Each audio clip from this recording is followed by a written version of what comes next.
53. Satana's Soul. 23rd March, 1847.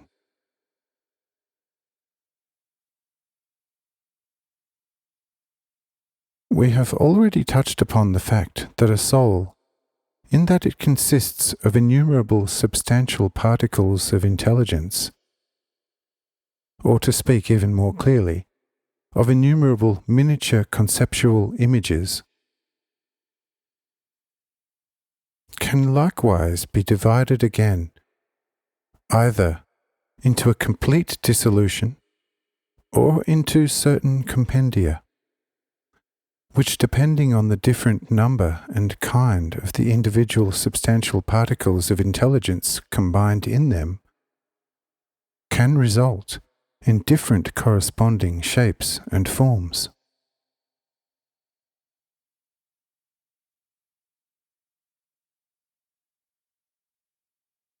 Examples of this exist on the surface of the earth and in the earth itself in countless quantity. Just look at the different kinds of metals and the different plants and animals. There you have immediately plastic examples in the multitude to which rare forms of soul combinations can develop. Of course, these are material types, but they are just material external images or types of the inner soul forms. For the outer form can be no other than only which corresponds in plastic respect completely to the inner one. Or as the inner power, so the outer effect. Such a soul division also happens at the creation of the first human couple, since one soul became two. For it is not said that the Creator also blew a living breath into the nostrils of Eve, but Eve came out of Adam together with body and soul.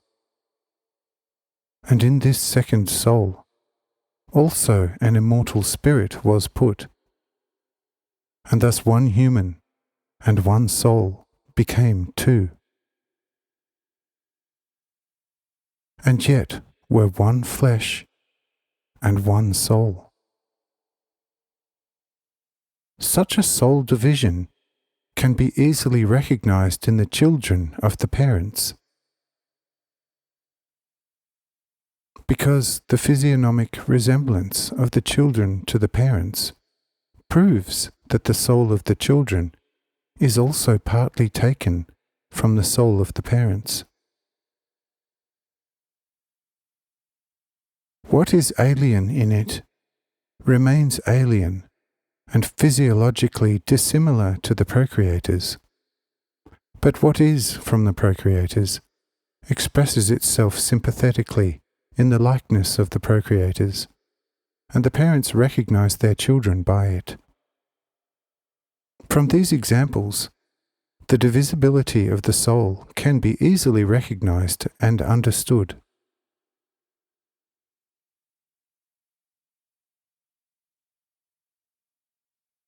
However, this divisibility in the spiritual world is even more conspicuous by countless, very rare phenomena. A soul which has lived through the earthly time by such a way of life, which is not written in the shining paragraphs of the Book of Life, or which way of life is not sufficiently trained according to the gospel in all parts, appears in the spiritual world inevitably under the most manifold forms, which extend back to the most horrible animal forms. The reason for this is that the soul has wasted a large portion of the specifics necessary for its full development through earthly life. These are no longer there after the separation of the soul from the body. Therefore, the form of the soul outside the body must be only a highly imperfect one. Just as some, and even many, lean too much toward one or the other sensual being, and thereby attain too great an excess of the specifics no longer suitable and necessary for their being. In the spiritual world, as soon as they are out of the body, such souls get a lot of the rarest and mostly most gruesome outgrowths. Supporting heads, for example, because this is still an animal characteristic, get antlers or horns according to the degree of their supportiveness. Fornicators, who are only concerned with the female genitals, are often bristling with female genitals all over their being. And vice versa, the female gender is bristling with membris virilibus.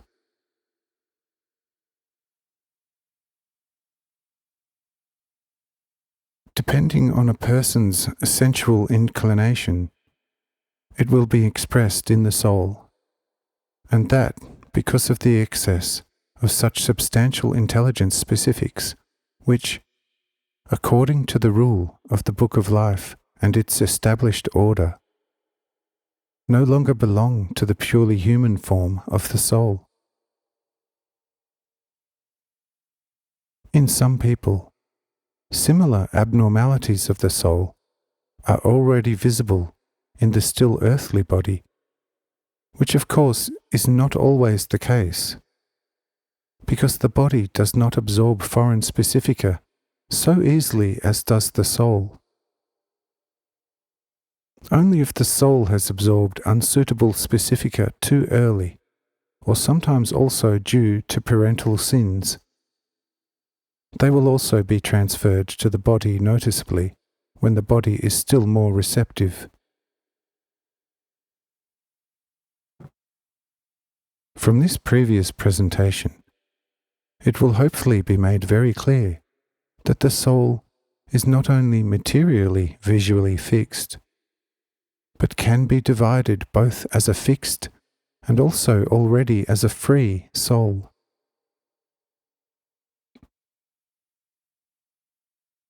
But we said above that the whole solid earth is the soul of Satan. Yes, not only the earth alone, but also all other countless other world bodies are formed from this one soul, which has already been divided into countless compendia in these world bodies. The spirit, however, is not divisible, but where it was placed as a unity in a large or small soul, there it remains also as a unity. If once the soul of Lucifer was still so large, then nevertheless not more than one spirit could dwell in it. And this one spirit, fallen by itself, cannot be resident in all the countless divided combinations of its former concrete primordial soul. His dwelling is limited only to this earth, inhabited by you. All other world bodies, although parts of this former soul, are free from this inhabitation. But therefore, also the people of those world bodies, although in their nature usually better than here on earth, can nevertheless never reach that completely godlike height as the children from this earth, which is indeed the most distant in spirit from God and the very last. But for that very reason, in the case of improvement, can become the most supreme and most godlike. And for this very reason, I, as the Lord, also chose this earth as the scene of my highest mercies, and created all heavens anew on its ground.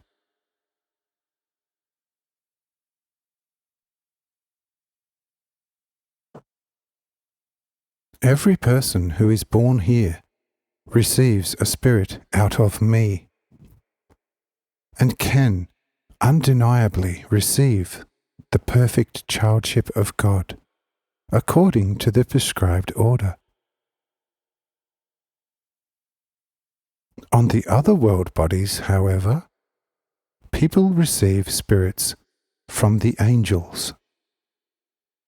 For every angel is a child of God, and had to have passed through the way of the flesh on this earth, just like I myself, and like every archangel.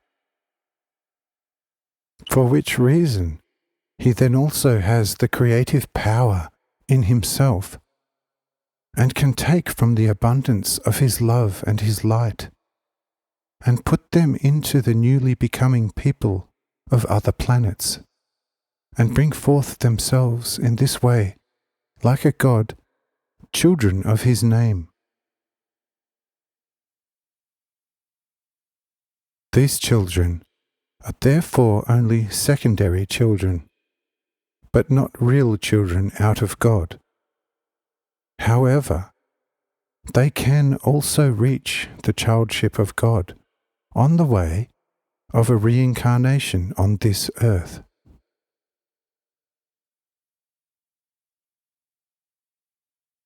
Behold, this is, on the one hand, a disadvantage for the people of this earth, because they live so close to the most evil of all spirits, which causes them much trouble. But on the other hand, they also have the infinite advantage that they firstly have a strong spirit out of God, with which they can easily, if they only want to, fight the wickedness of the most evil, in order to, secondly, become perfect children of God for the second. Someone might, of course, make the weak objection here. Wherefrom, then, have been taken spirits for other planetary people, while the earth carried still no man? Where nevertheless it could be presupposed that other much older, particularly sun world bodies, carried human beings surely already around 1 trillion years before the earth. This weak objection can be countered only weakly. Those much older world bodies firstly originated, as already noted above, from one and the same soul. The bigger the plant, the longer time is needed until it bears fruit. Put a grain of wheat and an acorn nut in the ground, and then ask yourselves, which seed here will bear fruit sooner?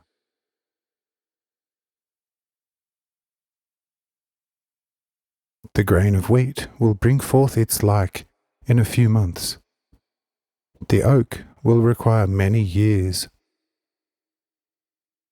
Infusorial animals can experience several hundred generations in a minute. The elephant needs over 2 years until he brings a young to the world, and until he becomes fertile and receptive, sure, some 20 years are necessary. Then compare between infusoria and the elephant. How many generations of the infusoria might count an elephant generation?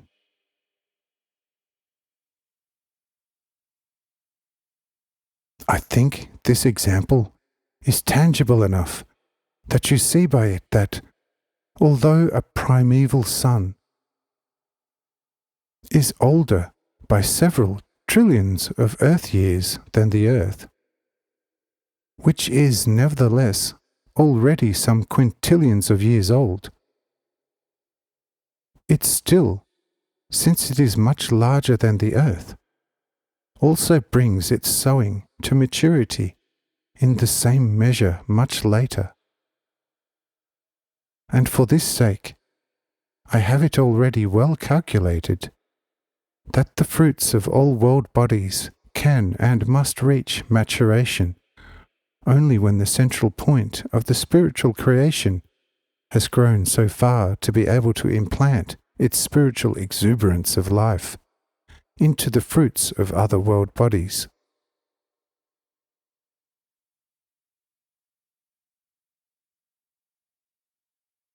It is true that, for example, on the primordial sun Urca known to you, human beings have existed even before the earth was separated from its sun. But these human beings have also a different lifespan than the people of this earth. For if such a primeval man is only 10 Urca years old, he is already older than this whole earth. But from this it is very easy to see that the firstborn of this world body can still live quite well until this hour, and still some who are born now will live as long as this earth will stand.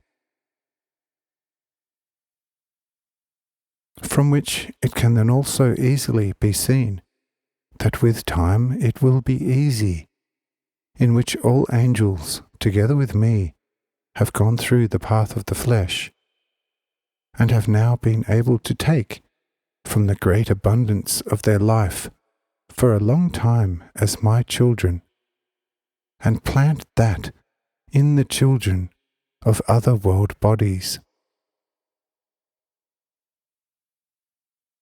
From all this, it is obvious for everyone who has spirit and light that firstly, the soul is divisible, and therefore especially the original soul of the first created original spirit. And secondly, we have also seen that this very earth is that only part of that original soul which is still inhabited by the original spirit.